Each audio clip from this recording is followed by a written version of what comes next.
Hello students, welcome back to education Guftagu. Students, आज हम एक नया प्रोग्राम देखेंगे। कल जैसे कि हमने देखा था, फर्स्ट प्रोग्राम देखा था जिसमें हमने मैसेज प्रिंट करवाया था।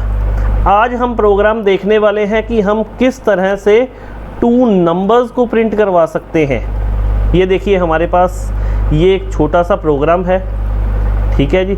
और इस प्रोग्राम में हम देखेंगे कि हम 2 नंबर्स को अब कैसे प्रिंट करवाएंगे। लास्ट टाइम हमने देखा था कि हम मैसेज कैसे प्रिंट करवा सकते हैं, लेकिन अब हम देखेंगे ये 2 नंबर्स जो हैं वो प्रिंट हम कैसे करवा सकते हैं, उसके लिए हम क्या क्या चीज़ें यूज़ करेंगे। तो जुड़े रहिएगा एजुकेशन गुफ्तगू के साथ। और स्टार्ट करने से पहले चैनल को सब्सक्राइब जरूर कीजिए, लाइक कीजिए और शेयर कीजिए। अब देखिए, स्टार्टिंग में हमने उसी तरह से stdio.h नाम की एक हेडर फाइल यूज़ की। देन हमने मेन मेथड यूज़ किया। देन उसके बाद यहाँ पे मैंने 2 वेरिएबल्स लिए हैं। एक वेरिएबल लिया है a और एक वेरिएबल लिया है b। बेसिकली ये है क्या, इसके बारे में हम बड़ा अच्छे से देखेंगे। अब देखिए, ये क्या कर रहे हैं वेरिएबल्स, ये मेमोरी प्रोवाइड कर रहे हैं वैल्यू को होल्ड करवाने के लिए। लाइक ये अपनी मेमोरी है, इस मेमोरी में मुझे स्पेस चाहिए। दैट मीन्स इसकी मुझे नेमिंग करनी पड़ेगी। अब दैट मीन्स अगर मैंने कोई मेमोरी यूज़ करनी है, उसको मुझे कोई नेम प्रोवाइड करना पड़ेगा। लाइक ये वाली मेमोरी को मैंने ए नेम दे दिया और ये वाली मेमोरी को मैंने बी नेम दे दिया।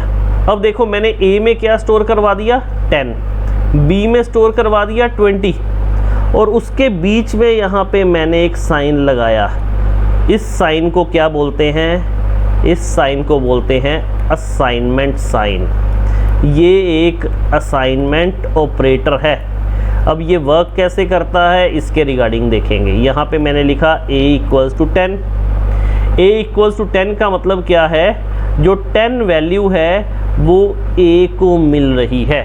10 वैल्यू a को असाइन की जा रही है, लेकिन वो किस फॉर्मेट में सेंड की जा रही है, वो लेफ़्ट टू राइट फॉर्मेट में, राइट टू लेफ़्ट फॉर्मेट में सेंड की जा रही है। अब राइट में हमारी वैल्यू है और लेफ़्ट में क्या है, अपना वेरिएबल। राइट में क्या हो गई, वैल्यू, और लेफ़्ट में अपना वेरिएबल आ गया। जो क्या करेगा, बेसिकली वेरिएबल करता क्या है, होल्ड द वैल्यू। ये वैल्यू को होल्ड करके रखता है, ठीक है जी। अब इसके बाद देखिए, उसी तरह से b, मैंने एक वेरिएबल लिया, उसमें मैंने एक वैल्यू होल्ड करवा दी। वो वैल्यू क्या थी, 20।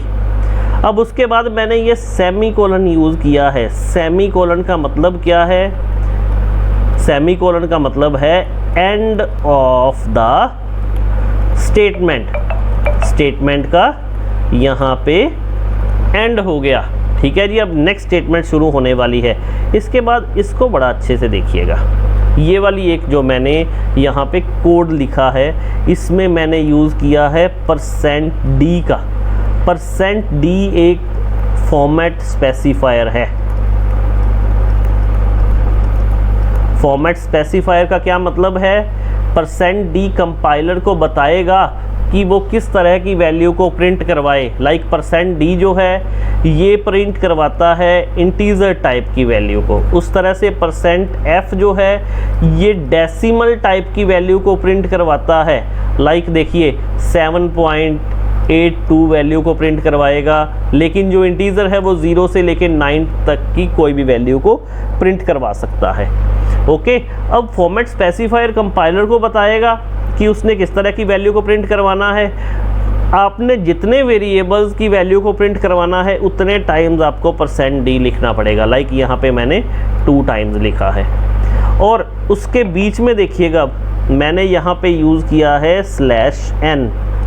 /n का क्या मतलब है, /n ये न्यू लाइन प्रोवाइड करवाने के लिए है। इसका मीनिंग ऑनलाइन जब हम रन करके देखेंगे प्रोग्राम को, उसमें जानेंगे।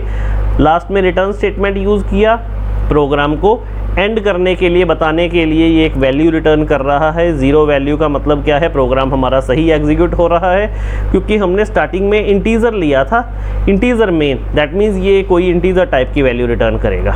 एट लास्ट मैंने यहाँ पे यूज़ की है करली ब्रैकेट, ये क्लोजिंग ब्रैकेट है। क्लोजिंग ब्रैकेट से क्या मतलब है कि यहाँ पे मेरा प्रोग्राम एंड हो गया। ठीक है जी, आइए अब प्रोग्राम को रन करके देखते हैं। अब देखिए जैसे ही मैंने रन बटन पे प्रेस करके प्रोग्राम को रन किया, इसने 10 और 20 मेरे को वैल्यू प्रोवाइड कर दी। जस्ट इमेजिन अगर मैं /n का नहीं यूज़ करता तो अब क्या करेगा, तो अब ये 10 और 20 वैल्यू नॉर्मली प्रिंट करवा देगा। अब इसको नेक्स्ट लाइन पे नहीं लेके जाएगा। लेकिन अगर इसके बीच में मैं /n का यूज़ करता हूँ, देन ये अब जो कुछ भी प्रिंट करवाएगा, लाइक ये जो %d अब है ये प्रिंट करवा रहा है एक ही वैल्यू। उसके बाद /n का यूज़ किया, /n का यूज़ करने के बाद इसने न्यू लाइन दे दी मेरे को, न्यू लाइन में ले गया मेरे को। न्यू लाइन में लेके जाने के बाद फिर मैंने %d लिखा, इसने b वैल्यू को प्रिंट करवा दिया। इस तरह से हमारा ये प्रोग्राम एग्जीक्यूट होगा। अब आपका होमवर्क ये है, आपने 3 वेरिएबल्स की वैल्यू को प्रिंट करवाना है।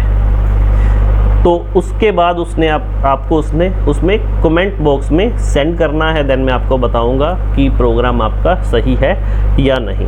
Thank you very much students.